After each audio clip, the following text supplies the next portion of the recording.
Hello, my name's AMIE HUCKSTEP, and this is my song, Great Expectations.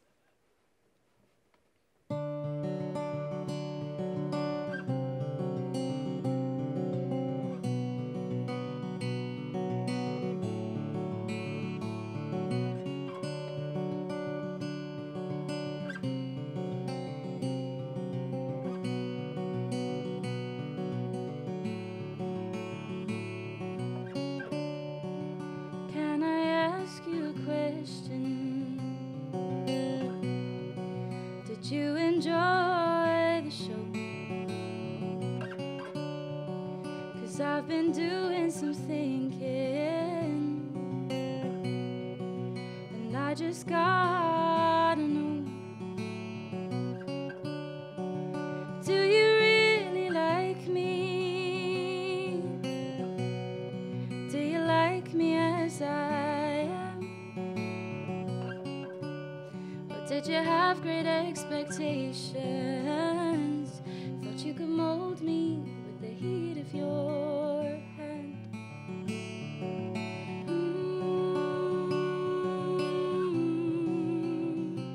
Oh.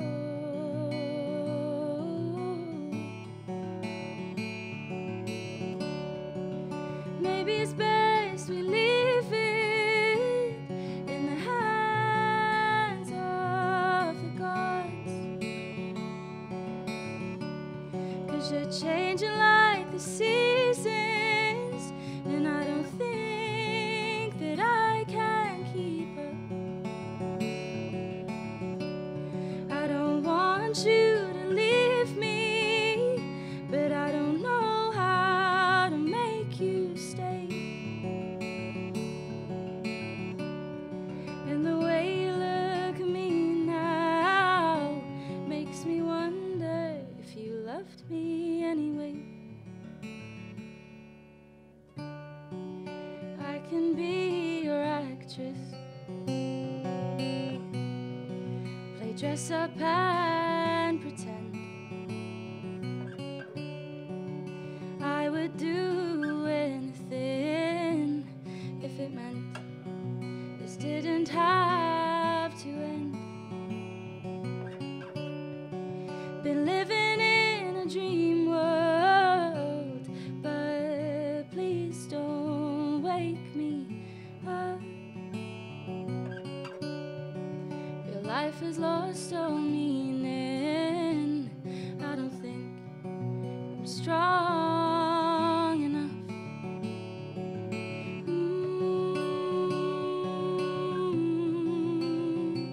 Oh.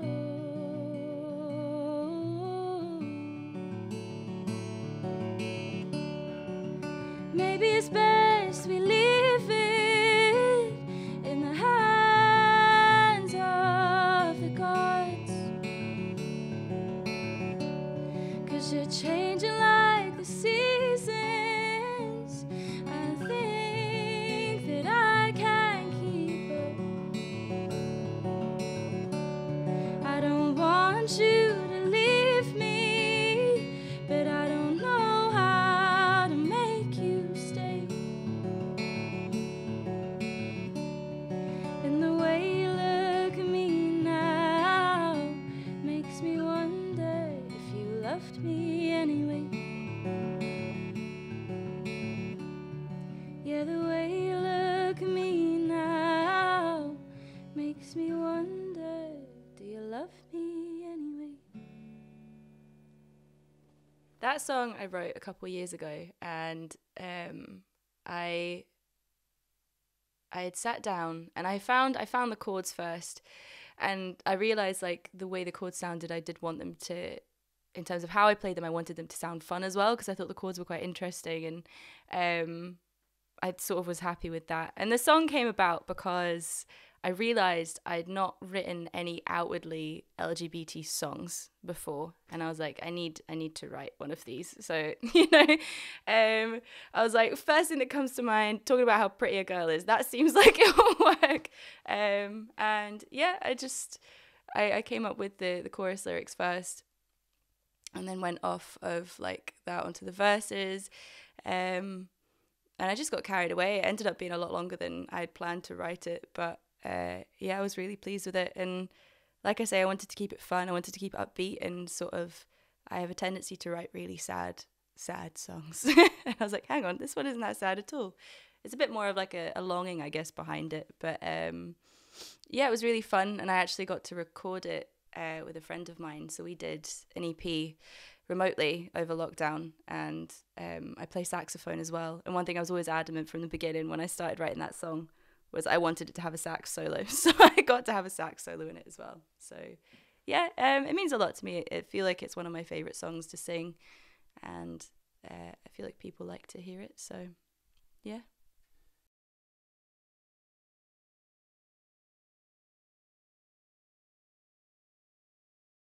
I think I'm always initially terrified of collaborating for the reason that it is quite, if I'm writing, I'm always writing for me. So the thought of writing with someone else or working with someone else is a bit like, what if they don't like what I have to offer? But in the few times I have collaborated, I have found that it does just sort of fuel the creativity more than like diminish it. And I've had more chances to do that recently, and with Chrissy Meakin, actually a DJ, so we've done a couple songs together, and he's sort of sent me tracks, and then I've done the lyrics for them and the melody, and it's been nice to have like someone else's ideas in your hands, and they've trusted you with it, and I feel like you sort of lose that little voice in your head that's constantly going, what if you do this thing and people don't like it? You just get this person has trusted me with a thing that they like, and it's my responsibility to make it something that we both like together. And I feel like, yeah, it takes the pressure off of you as an individual and sort of puts it into more of a, how fun can I make this for both of us? So some been interesting things. The tracks with Chrissy are obviously both club tracks, which are well out with my folk background by any means. So yeah, I had to think quite a lot outside the box, and I learnt a lot from writing for him as well. So yeah, I think it's just led to more creative outlooks on a lot of things, which has been fun.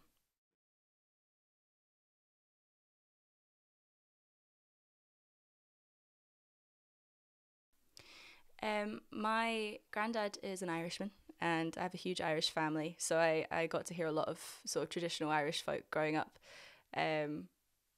from him, which I think stuck. I think in my teen years when I started writing music, I was going more of like I want to be a pop singer, kind of route, and it's taken a while to get back to the folk side of things.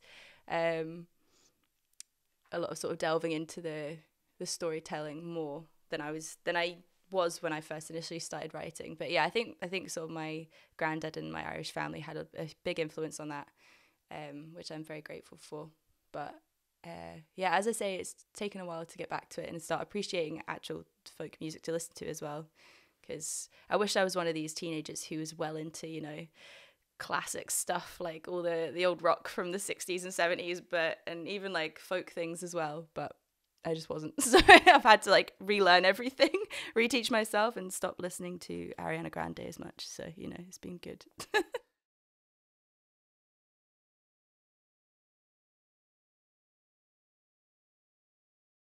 Like in a lot of cultures, a lot of it, particularly cultures that have, I guess, faced a lot of oppression throughout the years, is that storytelling was the way to connect to other people and sort of share with people who you are. And I think that's always stuck with these cultures, and particularly like Irish culture. And I'm not super connected to my like Irish heritage by any means, but I think even, having that one person, my granddad there, who was so heavily involved in it,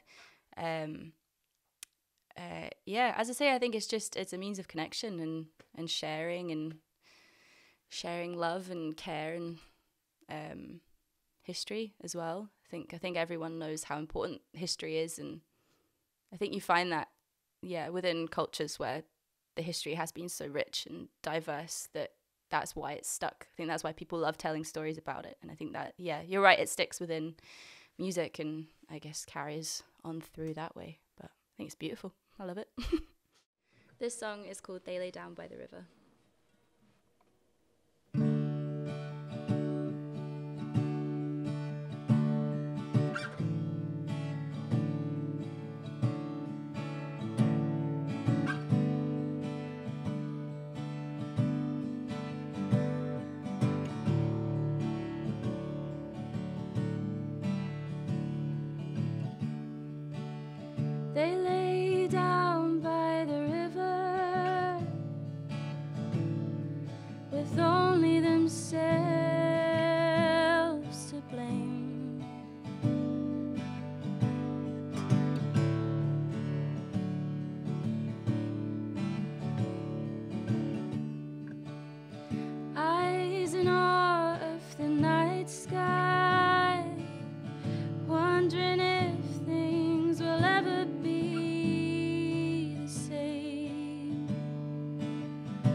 for the last time whispered I love you.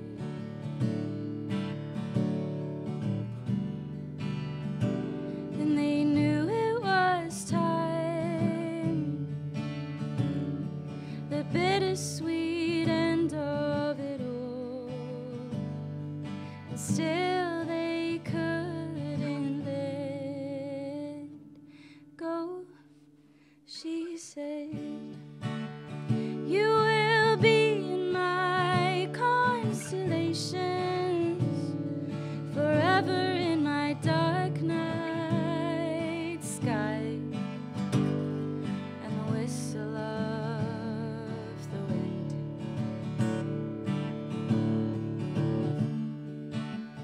Even when I'm far away, you'll hear me in the crash of the waves, and the robin that sings.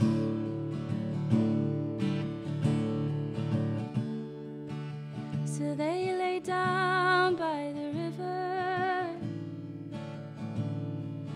frozen in time, hidden far away.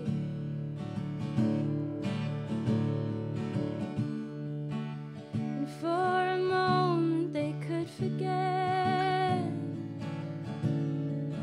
every harsh word ever said.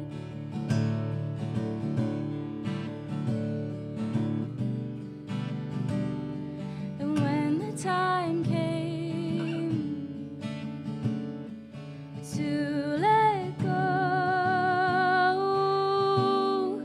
fingertips lingering oh so close, she said, you will be in my constellations, forever in my dark night sky, and the whistle of the wind.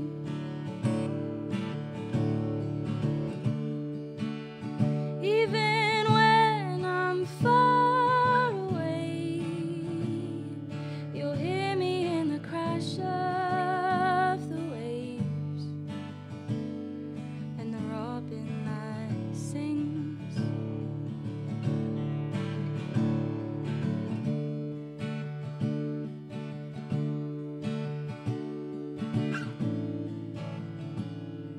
I'm here with you always, darling.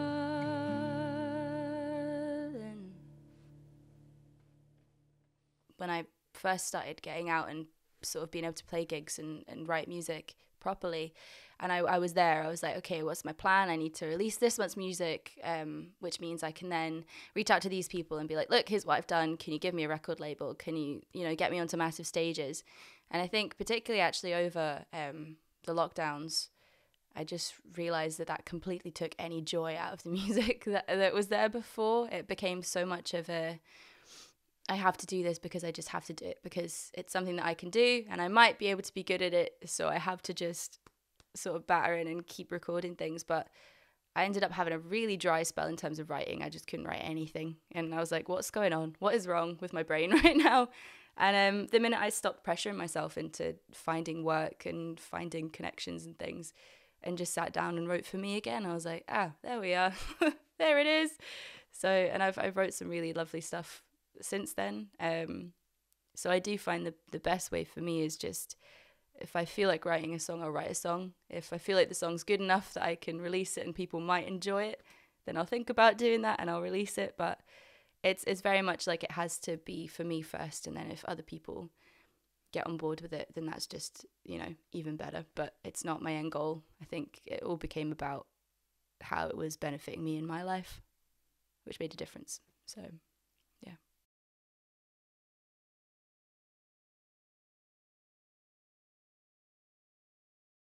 there's been so many very surprising times I've sat down and gone, oh, this is giving me an idea. But I think, yeah, it's a mix. I actually, a lot of the time, take inspiration from other people's experiences as well as my own, or I'll see someone else having an experience that might be similar. And it's almost easier for me to write from someone else's perspective than my own. Obviously, there's situations I can't do that in because I have no idea. But for example, the song They Lay Down by the River, I'd actually watched the movie Portrait of a Lady on Fire, and I just thought it was the most beautiful thing in the world, and I was like, I'm writing a song about that. And I sort of, it just came straight out. It just was like, okay, yeah, there's a song. So it depends. There are certainly times where I've sort of gone through something and thought, I feel like the only way I can process this is to write it down as a song. But yeah, a mix of things. As I say, I'm a big fan of a sad song, and it's just like anytime I've tried to sit down, I've had a really good experience of something, and I'm like, I'm gonna write a song about it, and it just comes out awful. So I'm like, we're not doing that again. Sad songs only. But yeah, it's good. So happier songs come usually from other people's experiences. That sounds really bad. I am fine, I promise.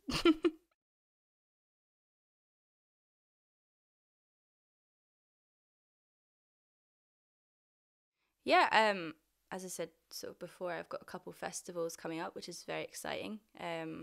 It's actually the Great Western Festival, which I'm playing, is my first, yeah, it's my first festival that I'm playing, so that's really exciting. Got one in November in Edinburgh as well. And yeah, I think, as I say, I try not to be too sort of put too much pressure on myself to get gigs and do things. I like to kind of see just kind of things happen as they will. I don't know if that's maybe going to actually benefit me at all, but yeah, I mean, I think I would like to do more. I actually almost had a chance to play King Tut's in the summer, and then just due to scheduling, it didn't work out. And I think that's one place I would love to play. I would love to play at King Tut's, and I always have wanted to, because it was one of the first gigs I went to was there. So I'm kind of like, I have a connection to you. I'm going to get on your stage. I'm going to be there. So I might pester them a bit, but you know. Yeah, I just kind of like to keep it open. And I absolutely love playing in Glasgow. As much as I want to expand out, like there's so many really lovely venues in Glasgow that I haven't played yet, or have been really sort of loyal and supportive to me since I started playing. So yeah, just happy to kind of float about, and any stage is a good stage in my opinion. So yeah.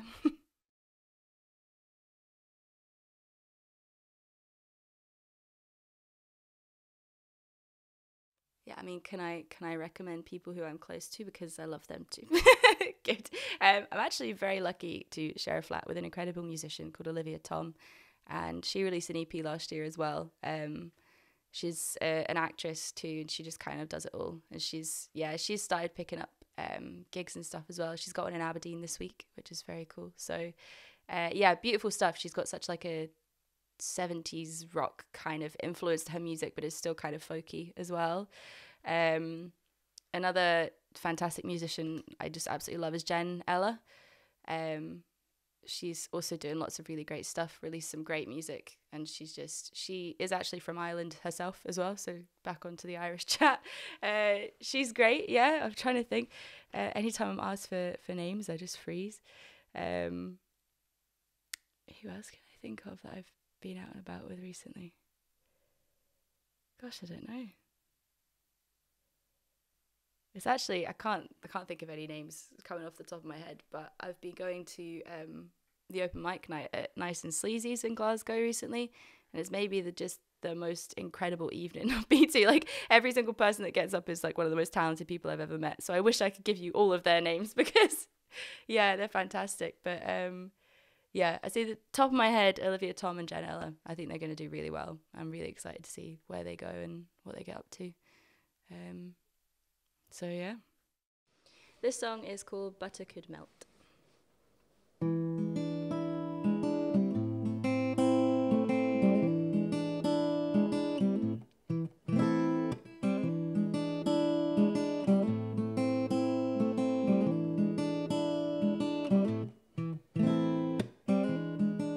Soft lips, butter could melt the softest skin I've ever felt.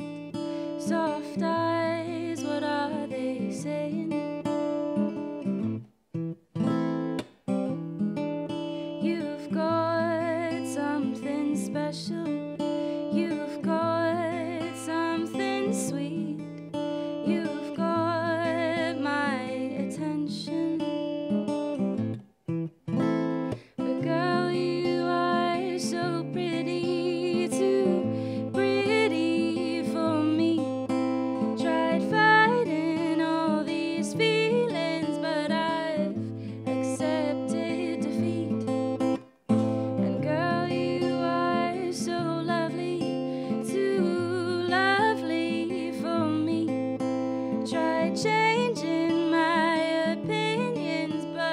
smile makes me so weak.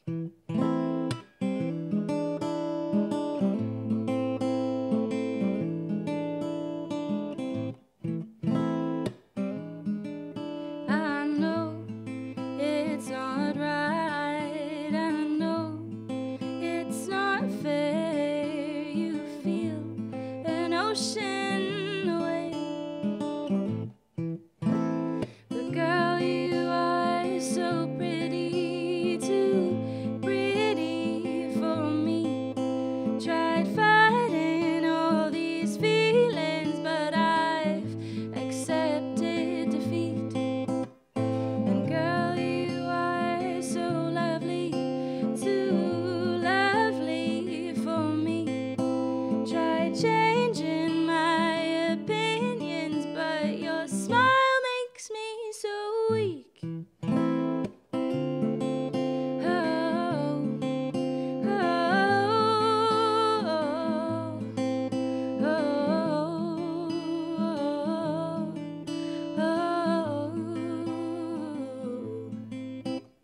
And if there is a God, then surely it's right.